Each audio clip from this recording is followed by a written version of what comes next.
문갑식 월간조선 부국장입니다. 문갑식의 진짜 TV 오늘 또 시작합니다. 정세현이라는 인물이 있습니다. 1945년 만주에서 태어나서 외무부 장관을 지냈고 뭐 한반도 평화포럼 회장, 한겨레 통일문화재단 이사장 등등을 역임한 인물입니다. 이분의 최근 발언을 유심히 살펴보면 뭐 상당히 북한의 옹호, 동조하는 그 중심 세력, 뭐 간판 스타 비슷한 발언을 해오셨던 분인데, 알고 보니까 북한 대변인 격이었던 그 정세현 전 통일부 장관이 원래 반공주의자였다고 합니다. 그런데 그렇다면 그 반공주의자였던 정세현은 왜 갑자기 카멜레온처럼 변신했는가? 오늘의 주제는 그겁니다. 월간조선 조성호 기자 나왔습니다. 오늘 조 기자가 이날 월간조선 5월에 이 기사를 썼죠? 네, 맞습니다. 자, 그러면 그 정세현 전 장관이 북한이 통일을 운이하는 이유를 언급하면서 북한 정권이 말하는 통일 함정 체제의 모순을 통렬하게 지적했는데, 당시에 그가 그 종북 좌파 세력이라고 요즘 우리가 쓰는 말과 비슷한 친공 동조 세력이라는 표현을 썼다면서요? 네, 맞습니다. 어떤 내용입니까 그게? 이게 우리가 흔히 알기로 종북 좌파 세력이라는 거는 북한 체제를 따르고, 그러니까는 북한 체제에 동조하고 옹호하고 하는 세력을 우리가 종북 좌파 세력이라고 하는데, 그 정세현 장관이 그 당시에 그 1980년대 초반에는 친공 동조 세력, 공산당과 친밀하고 그 주장에 동조하는 세력이라는 표현으로 친공 동조 세력이라는 표현을 썼나 봅니다. 그렇군요. 근데 이건 상당히 동일한 표현이라고 저는 생각을 합니다. 그렇군요. 네. 정세현 전 장관이라 그러면 존 볼턴 미국 백악관의 국가안보보좌관을 겨냥해서 재수없는 사람, 또는 백인 기병대장이라고 아주 혹독한 비평을 쏟은 분인데, 정 전 장관의 그 대북과는 지난 2월에 그 2차 미국 정상회담 때 아주 극명하게 드러났죠. 네, 어떤 사고방식의 소유자입니까? 한마디로 요약하면은 대북 유화적이고, 그다음에 미국에 대해서는 강경한 그런 입장을 견지를 하고 있습니다. 그렇군요. 그 정세현 씨는 북한 독재자 일가는 다소 긍정적으로 보는 데 비해서 북한 그 독재자들 비판해온 이명박, 박근혜 정부에 대해서도 또 비판을 아끼지 않았죠. 네, 맞습니다. 북핵 문제에도 불구하고 정세현 장관은 이 이명박 박근혜 정부를 비판한 이유가 북한과 담을 쌓고 대화에 나서지 않았다는 이유로 그렇게 비판을 했던 것 같습니다.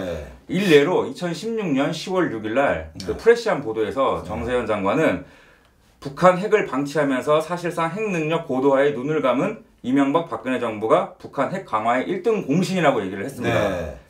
즉 북한은 선, 대한민국과 미국은 악이라는 약간 이분법적인 구도를 보는 것 같습니다. 저는 이런 사람을 보면 항상 의아한 게, 그렇게 북한이 선이면 못하러 대한민국에 살고 그 미국에 왔다 갔다 하는지 이해가 안 가요. 그런 분들은 빨리빨리 그 북한으로 가셔갖고, 우리나라 인구 밀도도 높은데 좀 빨리 가시지. 가신다면 제가 여비라도 보태드릴 용의가 있습니다. 그런데 우리 조 기자가 그 정세현 씨가 80년대 한 30몇 년 전에 쓴 빛바랜 기고문과 논문을 읽어봤다면서요? 그 독후감을 한마디로 정리하면 어떻습니까? 한마디로 이분이 80년대 초반에 썼던 글들은 반공교제 혹은 주체사상 해독제, 그래요? 라고 해도 무방하고, 무엇보다도 이 글을 읽어보니까 이 사람은 반공주의자를 연상시킬 정도로 그런 성향의 글을 썼습니다. 그래서 제가 이거를 조금 분석을 해보니까는 1980년대 주사파 운동권이 만약에 이 글을 읽었다고 한다면은 그 운동권들은 정세현 장관을 수구, 냉전, 반동주의자로 낙인을 찍었을 근데 이분은 지금 수구, 냉전, 반동주의자였던 이분이 바로 80년대 주사파 운동권, 현재를 정권의 핵심을 이루고 있는 뭐 586 운동권들의 뭐 대부 비슷하게 돼 있죠. 그렇게 돼 있습니다. 그런데 80년대 주사파 운동권 세력 중에는 이제 그 옛 소련이 붕괴하고 북한 체제 모순에 환멸을 일으켜서 전향하거나 이념관이 바뀐 사례가 굉장히 많은데, 정세현 씨는 오히려 거꾸로 정반대의 사례죠. 네, 맞습니다. 정세현 장관처럼 그렇게 바뀐 사례는 흔하지가 않습니다. 왜냐하면 북한 정권이 지난 70년간 한 번도 자신들의 노선을 바꾸지 않았기 때문에 그 체제의 포갑성과 모순을 조금이라도 알면은 정세현 장관처럼 바뀌는 건 아마 어렵지 않을까라는 게 제 생각입니다. 그렇군요. 정세현 씨는 원래 그 평화통일연구소라는 곳에 연구위원으로 있었죠. 네, 맞습니다. 그게 고시계라는 잡지도 저도 옛날에 읽었는데. 거기서 썼던 글이 이제 좀 오늘 지금 소개할 글입니다. 네. 1981년 10월 네. 고시계에 쓴 네. 북한의 통일 전략 구도와 통일 방안 변청 과정이란 네. 글인데 이거 조금 읽어드리겠습니다. 예. 북한의 신문과 방송은 한국 사회가 외국군의 강점하에 있으며 경제는 식민지 예속 경제로서 네. 모든 이윤을 착취당하기 때문에 국민들은 헐벗고 굶주리고 있다. 라고 하는 터무니없는 악선전을 되풀이하고 있다. 네. 북한 정권이 이런 식으로 선전을 하고 있다는 얘기인데 네. 시작부터 이제 북한 체제를 완전히 비판을 하는 내용입니다. 그렇군요.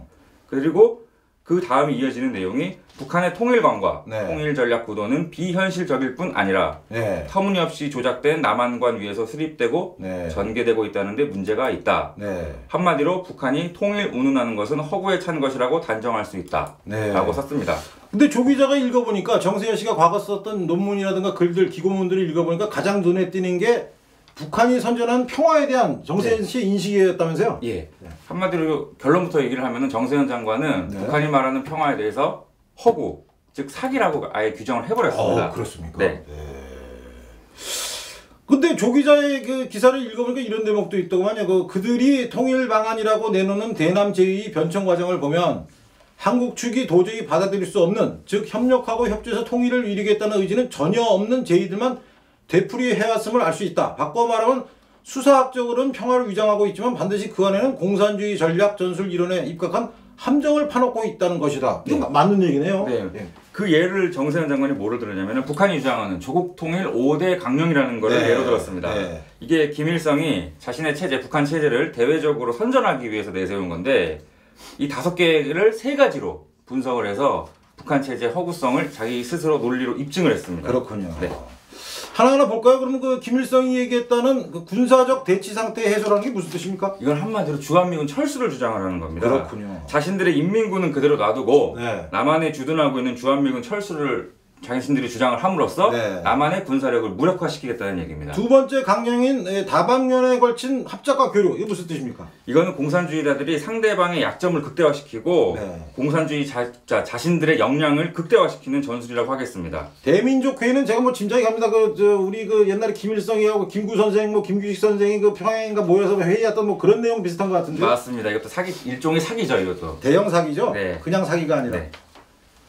그러면 5대 강령 역시 북한의 대남 선동 전술에 불과하다는 게 정 장관의 요지네요. 맞습니다. 그래서 이렇게 결론을 내립니다. 정세현 장관은. 네. 이걸 짧게 제가 설명을 해드리겠습니다. 네.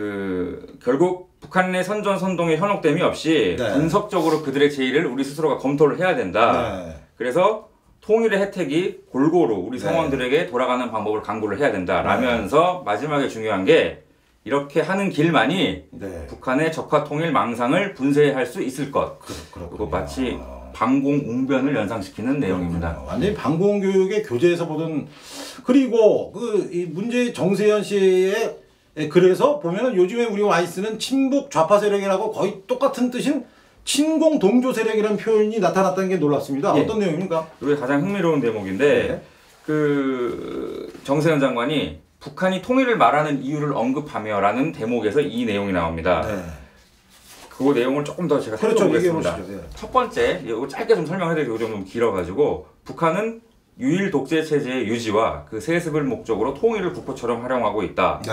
무리한 정책 수행으로 내부 체제의 모순이 누적되고 네. 모든 것은 통일을 위해 참아야 한다는 식으로 모순과 불만을 무마하고 나아가서는 더 많은 체제를 당연한 것으로 받아들이도록 하기 위하여 통일이라는 구호를 사용하고 있다. 그렇군요. 이거 한마디로 정리를 하면은 네. 북한 체제는 그러니까 김일성은 자신의 일당 독재 체제 강화와 네. 그 다음에 체제 강화를 위해서 통일이라는 구호를 악용하고 있다는 뜻입니다. 더 간략하게 얘기하면 자기 식구끼리만 잘 먹고 잘 살겠다. 네. 끝까지 권력을 놓지 않겠다 이런 뜻이네요. 네. 두 번째는 뭐였죠? 두 번째는 자, 이것도 이제 북한은 남한 내부의 친공 동조 세력을 부식이라고 합니다. 네. 부식이라는 게 즉 심는다는 뜻이죠. 네. 부식하고 나아가서는 그들의 그러니까 그들이라고 여기서 말하는 건 북한입니다. 대남 적화 폭력 혁명 노선을 은폐하기 위해 통일이라는 구호를 적극 외쳐대고 있다고 전제를 한 다음에 네. 북한은 걸핏하면 자주 외세의 배격, 민족 대단결의 구호 등을 써가면서 네. 민족주의의 세력에 감정에 호소하여 그들을 기만 선동하고 나아가서는 친공 세력화 하려는 의도가 담겨 있다고 하는데 이걸 정리를 하면은 북한은 남한 내에 친공 동조 세력, 네. 종북 세력을 심어 네. 심기 위해서 자주와 외세 배격, 외세 배격은 일본을 배격한다는 얘기입니다. 그렇군요. 그거를 주장을 한다는 얘기입니다. 현재 상황과 대입해봤을 때 아주 유사한 상황입니다. 이게. 세 번째도 아주 놀라운 내용이던데요. 세 번째는 한국의 국제적 고립을 초래하기 위하여 네. 통일 지향 세력을 가장한다는 얘기입니다. 네. 이건 국제사회에 있어서 북한이 유일한 한반도 분쟁 상황에서 유일하게 통일을 주장하는 세력, 그러니까 남한을 고립화시키는 거죠, 국제사회에서. 그렇군요. 네. 한마디로 당시 정세현 씨가 했던 얘기는 우리가 진정한 민족 통일을 이루기 위해서는 북한은 무력이나 폭력으로 남한 지역을 점령해서 한반도를 적화하는 기본 전략이 불변하고 있다. 뭐 이런 뜻이죠? 네, 그렇습니다. 한마디로 통일은 사기이자 허구라는 얘기입니다. 북한이 네. 얘기하는. 그런데 제가 궁금한 게 그 정세현 씨가 이렇게 됐던 정세현 씨가 갑자기 들어서 이렇게 태도가 바뀐 이유가 있습니까? 그 조 기자랑 직접 인터뷰를 했다면서요? 어떤 내용입니까? 간략하게 얘기해요. 2시간 동안 저랑 얘기를 했는데 네. 그 한마디로 요약을 하면은 자신이 바뀐 이유는 1990년대 들어서 네. 김영삼 정부 초기 때 네. 청와대 통일비서관과 네. 그다음에 통일부 차관 그 당시 역임을 할 때 이제 북한과의 대화에 나섰는데 네. 그 대화에 나섰을 때 자기가 보니까 북한이 많이 변해 있더라라는 네. 겁니다. 변했다는 이유는 이미 체제가 쇠락하고 있다. 네. 그런데 제가 이분이 말하는 거에 조금 의문이 들었던 게 그럼 북한 핵을 왜 간과를 하시느냐. 지금 현재는 네. 북한 핵이 있는 체제인데 네. 근데 그거에 대해서도 장시간 얘기를 한 결과 제가 내린 결론은 북한 핵은 미국과 북한의 문제지 우리의 문제가 아니라는 얘기를 그게 왜 하는 우리의 문제가 아닙니까? 그러니까 우리는 중재자의 역할을 해야만 한다는 겁니다. 논리가 당사자가 무색한데요. 아니고. 네. 그 80년대에 썼던 그 아주 명쾌한 논리는 사라지고 약간 조 기자도 얘기를 하면서 스스로 납득이 됐습니까? 예, 저는 잘 납득이 안 되는데 자세한 내용은 월간조선 5월호를 보시면은 아, 그 또 내용이 책을 실려 있습니다. 팔아먹으려고 여기서 월간조선을 예, 월간조선 5월호 꼭 좀 구독해 주시고요. 제가 그 유력한 인사들로부터 복수의 관계자들로부터 들은 얘기가 있습니다. 예, 북한을 방문한 무슨 기업인이라든가 정치인들이라든가 무슨 관료들, 종교인들에 대해서 북한은 밤에 미인계를 쓴대요. 그리고 그 미인계에 한번 빠지면 요즘 우리나라 유행하죠. 그 뭐 성관계 동영상 녹음하고 녹취하고 막 협박치는 거. 그 원조가 바로 북한인데요. 거기에 한번 빠지면 북한에 갔다 온 사람들이 과거와 달리 이렇게 180도로 변해 버린다고 합니다. 뭐 저는 이제 정세현 씨를 염두에 두고 한 말은 아닌데 우리 그 조 기자가 말한 대로 그렇게 그 반공 어떤 주의에 선봉에 섰던 정세현 씨가 과거에 그랬던 분이 왜 시대와 시대의 역행에서 오늘날 이렇게 북한을 옹호하고 북한의 대변인 같은 역할을 맡게 됐을까? 그런데 뭐 2시간 동안 뭐 인터뷰에도 불구하고 별로 명쾌하게 설명이 안 됐다니까 여러분께서 더욱 관심이 있으신 분은 월간조선 5월을 구독해서 한번 보시기 바랍니다. 거기에 아주 더 많은 내용도 볼만한 기사들이 많이 있습니다. 네, 문갑식의 진짜 TV. 저희는 시작은 간소하게 했습니다만 여러분들이 오늘까지 이제 세 차례 보시면 아시겠지만 월간조선과 그 제가 같이 호흡하는 기자들은 여러분들이 흔히 비난하는 기레기들이 절대 아닙니다. 저는 기레기들과 같이 상대를 하지 않는 기자입니다. 진실을 끝까지 추구하는 언론, 기존의 신문과 방송에서 보지 못했던 뉴스, 그리고 그 뉴스 뒤에 남은 마지막 흑막까지도 벗게 되는 문갑식의 진짜 TV. 여러분 많은 구독과 응원을 부탁드립니다. 감사합니다.